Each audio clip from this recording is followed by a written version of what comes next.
ডুবেছে রাজশাহীর খালবিল, পুকুর ও নালা। তাতে ভেসে গেছে হাজারের মতো পুকুরের মাছ, চাষের মাছ। এতে একদিকে যেমন মাছ চাষিরা ক্ষতির মুখে পড়েছেন, অন্যদিকে বিভিন্ন জলাশয়ে মাছ ধরতে মেতে উঠেছেন গ্রামবাসী।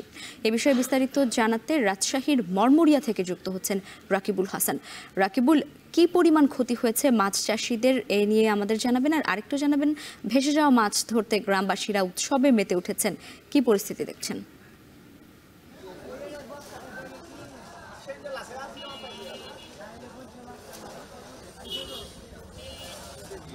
রাজশাহীর পবা উপজেলার মরমরিয়া এলাকা, এখানে আমি একটা ব্রিজের ওপরে আছি। এখানে মাছা করে শত শত জেলেরা মাছ ধরছে। পুরোপুরি আসলে জেলে বলাও কঠিন, কেননা এখানে প্রত্যেক কৃষক এবং এই গ্রামের মানুষেরা জাল নিয়ে এসেছে। কেননা গত শুক্র এবং শনিবারের যে বৃষ্টি, সেই বৃষ্টির কারণে এখানে বেশ কয়েকটি যে বিল রয়েছে, সেই বিলের কিন্তু পুকুরগুলো ভেসে গেছে যেখানে মাছ চাষ করা হয়, এবং সেই কারণেই এখানে অফুরন্ত মাছ পাওয়া যাচ্ছে। একেবারে আমরা দেখেছি যে ঠিক শনিবার রোববার থেকে কিন্তু আসলে মাছ ধরছে প্রত্যেকটি জায়গায়, উপজেলায় এখান থেকে শুরু করে পবা তানোর এলাকাতেও এইরকম মাছগুলো আসলে ধরা হচ্ছে। গতকালকে আমরা মৎস্য কর্মকর্তার সাথে কথা বলেছিলাম, তিনি যেটি বলছেন যে তারা কিন্তু উপজেলা ওয়ারি বিভিন্ন হিসেব করেছেন এবং সেখানে পাওয়া গেছে বিভিন্ন জায়গায় কিন্তু মাছের যে ক্ষয়ক্ষতি সেটি বেশ ভালো ক্ষয়ক্ষতি হয়েছে, এবং সেটি বলছে যে গোদাগাড়ী উপজেলায় 600 পুকুরের ক্ষয়ক্ষতি হয়েছে, পবাতে প্রায় 400টি পুকুর ডুবেছে এবং বাগমারায় 950টি, দুর্গাপুরে 25টি, তানোরে 250টি পুকুর। এবং এখানে মৎস্য কর্মকর্তাদের যে হিসেব, সেই হিসেব অনুযায়ী এখন পর্যন্ত কিন্তু 40 থেকে 50 কোটি টাকার মাছের ক্ষয়ক্ষতি হয়েছে বলে তারা জানিয়েছেন।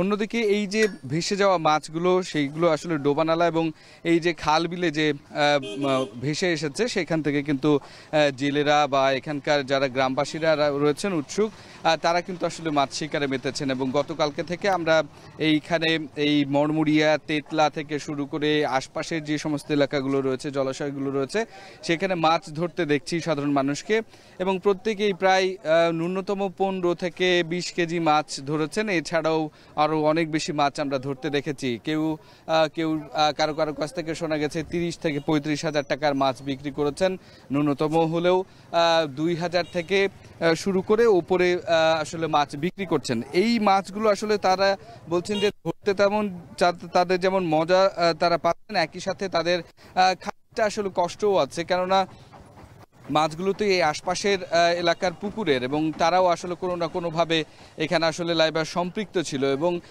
সেই কারণে তাদের জন্য এই কষ্টের বিষয়টি। কিন্তু অন্যদিকে আসলে এই যে দীর্ঘ পরিশ্রম করে মাছ শিকার করা, সেখানে মাছ পাওয়ার ব্যাপারটি, এবং সেটি বেশি আনন্দ দিচ্ছে তাদেরকে, এবং এখান থেকে কিন্তু তাদের বাড়তি উপার্জনও হচ্ছে।